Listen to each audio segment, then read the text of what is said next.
Halo guys, welcome back to my channel. Kali ini gue datang dengan video terbaru. Oke teman-teman, jadi di video kali ini gue sekali lagi akan ngebahas sebuah iPhone yang menurut gue di 2024 kalian wajib pakai. Atau buat kalian yang udah pakai, kalian nggak perlu upgrade untuk sementara waktu karena ini masih sangat-sangat gacor teman-teman ya. Jadi tanpa banyak basa-basi guys, kita langsung masuk ke video pembahasan kita berikut ini. Let's go! Ya, jadi ini adalah iPhone 13 teman-temannya yang lagi akan selalu gue ingatkan ke kalian bahwa ini adalah iPhone yang di tahun 2024 nanti akan menjadi rajanya iPhone base model dan kalian wajib pakai iPhone 13 ini.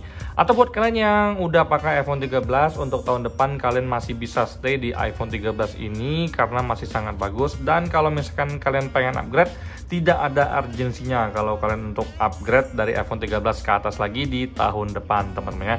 Jadi kita bahas satu persatu teman-teman ya. Gue udah sering banget bahas tentang iPhone 13 ini, tapi di sini gue gatel banget pengen kasih tahu ke kalian bahwa jangan salah teman-teman ya. Jadi ini kotaknya itu udah ramping seperti ini. Jadi ini udah keren banget. Itu waktu gue beli itu harga 11.999.000 teman-teman ya. Dan pas gue cek di iBox juga harganya masih sama aja, 11.999.000 dengan varian paling rendah yaitu 128GB. Ya benar teman-teman ya, kalau untuk iPhone 13 sendiri untuk storage paling rendah itu ada di angka 128GB dan tidak ada lagi storage 64GB. Jadi buat kalian yang pengen upgrade ke iPhone 13 udah pasti mendapatkan storage lega teman-teman ya. Nah, kalau misalkan kalian ngerasa masih kurang banget untuk storage-nya ini, kalian bisa pakai iCloud teman-teman. Kalian bisa upgrade iCloud kalian yang 50GB, yang 200GB, semuanya dikembalikan ke kalian masing-masing untuk preferensi kalian secara pribadi teman-teman ya. Oke teman-teman, sekarang gue mau masuk ke bagian garansi atau warantinya teman-teman. Ini gue beli kalau nggak salah di bulan Juli 2023. Sekarang itu untuk limited warantinya expire Agustus 2024 teman-teman ya. Jadi dari bulan Juli sampai bulan November ini gue pakai sampai bulan Desember ini udah 5 bulan teman-teman ya. Kalau Januari nanti itu udah genap di angka setengah tahun teman-teman ya untuk umur iPhone 13 gua. Nah, jadi untuk pemakaian sehari-hari iPhone 13 ini pun digeber habis-habisan sama ibu bos ya. Artinya ya dia nggak sayang-sayang banget sih. Dalam artian memang secara fisiknya disayang, tapi kalau untuk pemakaiannya tetap ya nonton, untuk kerjaan, streaming film, YouTube, Instagram, semuanya itu dipakai secara aktif. Kemudian di sini gue akan ngajakin kalian untuk ngelihat di baterainya teman-teman. Kalau untuk baterai sendiri selama 5 bulan pakai ini untuk baterainya di angka 100%, belum ada penurunan sama sekali. Kemudian untuk iOS juga gue selalu update iOS secara rutin, dan untuk iOS-nya sendiri ada di angka 17.21 iOS terbaru teman-teman. Nah, di iOS terbaru sendiri untuk iPhone 13 ini sendiri sebenarnya gue nggak merasakan apa-apa sih teman-teman. Kalau misalkan force close-nya itu sebenarnya nggak ada teman-teman. Untuk performanya sebenarnya standar aja sih dari yang ibu bos bilang ke gua. Tapi kalau untuk di iPhone 11 Pro gua yang lagi ngerekam ini, iOS 17.21 itu nggak cocok banget ya dengan iPhone 11 Pro gua. Tapi di iPhone 13 masih aman-aman aja. Jadi so far baterai masih aman, dan juga kalau untuk performa masih oke-oke aja dengan menggunakan iOS 17.21 teman-teman ya. Oke, lanjut ke isu green screen. Masih banyak banget yang nanya ke gue, bang untuk iPhone 13 kan banyak yang kena green screen, gimana tuh bang kalau gue beli iPhone 13 takutnya kena green screen. Jadi gue tegaskan sekali lagi teman-teman ya, untuk iPhone 13 memang ada kena green screen, tapi bukan unit yang paling banyak kena ya. Yang paling banyak kena tuh kalau nggak salah 14 Pro, 13 Pro yang Pro atau Max teman-teman. Kalau untuk iPhone 13 sendiri memang ada kejadian green screen, tapi tidak sebanyak varian Pro atau Max teman-teman. Nah, jadi kalau misalkan kalian beli iPhone 13, itu saran dari gue secara pribadi, coba deh kalian lihat ke kotaknya. Kalau dia yang batch 2022 itu rata-rata ya kebanyakan aman teman-teman. Jadi relatif aman dalam artian masih ada dia kemungkinan kecil ya, bukan kemungkinan besar, kemungkinan kecil dia kena green screen, tapi itu udah rendah banget karena untuk batch 2022 sendiri ini tuh udah diganti ya kalau untuk panel LCD-nya ya. Jadi bukan menggunakan BOE lagi, tapi balik lagi Samsung atau LG kalau untuk panel LCD-nya. Jadi buat kalian yang beli iPhone 13 dengan batch 2022 ke atas, gua rasa kalian nggak perlu takut lagi dengan isu green screen. Karena dari gua secara pribadi itu masih aman-aman aja, dan memang sudah ditegaskan oleh Apple sendiri kalau untuk batch 2022 itu udah menggunakan panel yang lama lagi, Samsung atau LG teman-teman ya. Jadi kalau untuk dari sisi green screen, gue secara pribadi memang yakin banget untuk batch 2022 ini nggak ada lagi yang kena yang namanya green screen. Kalau ada pun sangat kecil kemungkinannya teman-teman ya. Oke guys, jadi sekarang kita masuk ke cellular data. Jadi kalau untuk iPhone 13 sendiri kenapa sangat gue rekomendasikan? Karena itu sinyalnya sudah mendapatkan 5G ya untuk datanya teman-teman ya. Jadi kecepatan berselancar dengan 5G pasti lebih kencang ya daripada 4G. Memang kalau untuk sekarang 4G itu masih merata dan 5G itu belum merata.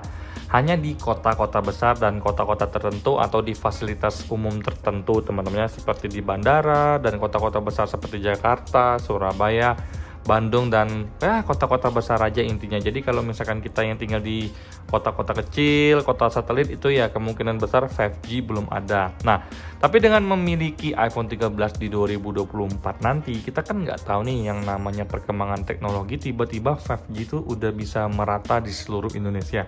Nah, disitulah salah satu keuntungannya kalau lo udah pakai iPhone 13 sendiri teman-temannya. Jadi untuk sinyalnya tuh udah dapat 5G. Jadi untuk kecepatan internet, kecepatan kalian mengakses sebuah file, upload dokumen itu juga sangat cepat dan memudahkan pekerjaan kalian sehari-hari teman-temannya. Jadi dari salah satu alasan yang menurut gua sangat-sangat rasional untuk kalian pakai iPhone 13 adalah dari sisi seluruh datanya yang memang sudah mendukung 5G teman-temannya. Oke guys, jadi sekarang kita masuk ke sisi kamera. Ada yang nanya ke gua, "Bang, iPhone 12 kan itu juga 5G, Bang. Kenapa gua harus upgrade ke iPhone 13?" Nah, walaupun mereka sama-sama 5G, tapi sekarang kita masuk ke sisi kamera yang menurut gua memang ada satu fitur yang sangat menjadi andalan, yaitu Cinematic Mode teman-teman. Jadi Cinematic Mode ini adalah sebuah fitur yang memungkinkan kalian untuk bikin video itu ala-ala movie atau ala-ala film teman-teman ya. Karena dia udah punya algoritmanya sendiri, dan juga ini tuh keren banget, bisa bikin video lewat kamera belakang dan juga kamera depan. Pas dites menggunakan video sinematik itu memang berasa kayak ya walaupun kita noob bikin video, tapi karena fiturnya bagus banget jadi berasa keren aja video yang kita tag teman-teman ya. Jadi sedikit banyak buat kalian yang suka bikin konten atau konten kreator atau yang suka tag video, bikin video keren, ya itu menurut gue sangat-sangat berguna banget untuk mode sinematik ini teman-teman ya. Jadi kalau misalkan di compare dengan iPhone 12 ya udah pasti kalau untuk kameranya unggul di iPhone 13 teman-teman ya.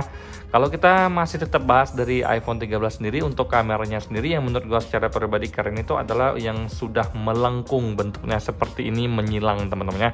Salah, bukan melengkung, menyilang seperti ini. iPhone 13 menyilang, iPhone 14 menyilang, iPhone 15 itu juga menyilang. Jadi memang udah menjadi tren masa kini. iPhone dengan bentuk silang ini tuh lagi keren banget teman-teman ya. Jadi ya menurut gue secara pribadi nggak rugi loh kalau kita ambil iPhone 13 teman-teman ya. Oke guys, jadi setelah gue mention beberapa hal sebelumnya, gue juga pengen menambahkan kalau untuk layar di iPhone 13 ini sudah sangat tajam, yaitu Super Retina XDR OLED, dimana kalau kalian menggunakan IPS LCD ya di iPhone 11, mungkin pas kalian pindah ke iPhone 13 itu berasa banget tajam layarnya ini teman-teman ya. Jadi gue sangat rekomendasikan kalian untuk pakai iPhone 13. Kemudian iPhone 13 ini chipsetnya tuh A15, salah satu chipset yang masih powerful untuk beberapa tahun ke depan teman-teman ya. Kemudian untuk iPhone 13 sendiri ini kan rilis tahun 2021, jadi sampai 2026 dia akan mendapatkan update iOS secara rutin. Jadi selama 5 tahun akan disupport dari Apple. Kemudian setelah stop iOS-nya, baru Apple akan memberikan update minor teman-teman. Itu dari pengalaman gue dalam mencermati kebiasaan Apple memberikan sebuah update iOS secara rutin teman-teman. Rata-rata 5 tahun sih teman-temannya. Nah, jadi kalau kalian tanya ke gue, "Bang, sebenarnya iPhone 13 itu ada kekurangan nggak sih?" Nah, di sini gue harus jawab jujur dari perspektif gue secara pribadi. Menurut gue secara pribadi nggak ada, karena gue tipikal orang yang santuy-santuy aja. Gue nggak mengejar yang namanya kesempurnaan, karena memang nggak ada yang namanya perfect 100% sempurna teman-temannya. Pasti ada aja yang ya kelihatan nggak 100% gitu teman-teman. Tapi kalau misalkan kalian nanya ke gua, kalau gua boleh jawab, mungkin ini layarnya itu masih di angka 60 Hz ya kalau untuk refresh rate-nya. Hanya ada di varian 13 Pro dan Max untuk 120 Hz yang promotionnya teman-temannya. Kemudian kalau untuk di kameranya sendiri mode RAW-nya itu ya, kalau untuk take foto RAW-nya itu master mentahnya itu belum ada di varian 13 base model, itu hanya ada di Pro dan Max teman-temannya. Nah, jadi kalau misalkan kita cari kekurangannya ya menurut gue secara pribadi mungkin itu aja sih kekurangan yang bisa gue sampaikan. Karena gue secara pribadi masih sangat puas banget dengan iPhone 13 ini dari berbagai macam hal teman-teman. Fitur, chipset, performa, layar, bentuk, warna, ya itu aja sih teman-temannya. Untuk kegiatan gue sehari-hari sangat mumpuni, lebih dari mumpuni teman-temannya. Karena pakai iPhone 11 Pro aja gue masih sangat-sangat nyaman, apalagi untuk iPhone 13 ini teman-teman ya. Nah, mungkin sekian video tentang iPhone 13 ini, dan semoga penjelasan gue ini bisa kalian terima dengan baik dan menjadi dasar kalian untuk upgrade ke iPhone 13. Karena menurut gue secara pribadi ini adalah iPhone yang paling worth it dengan harganya menurut gue udah di angka 12 juta, itu cocok banget ya teman-teman untuk kalian pakai. Dibilang mahal, nggak terlalu mahal, tapi dibilang murah juga nggak murah teman-teman. Udah belasan juta itu menurut gue secara pribadi mahal teman-teman ya. Jadi ya tunggu apa lagi guys, cabut aja ya, cari iPhone 13. Kalau misalkan ada yang baru langsung aja beli teman-teman ya. Nah, sekian videoku kali ini teman-temannya, semoga kalian semua dalam keadaan sehat. Sampai jumpa di video selanjutnya, bye bye.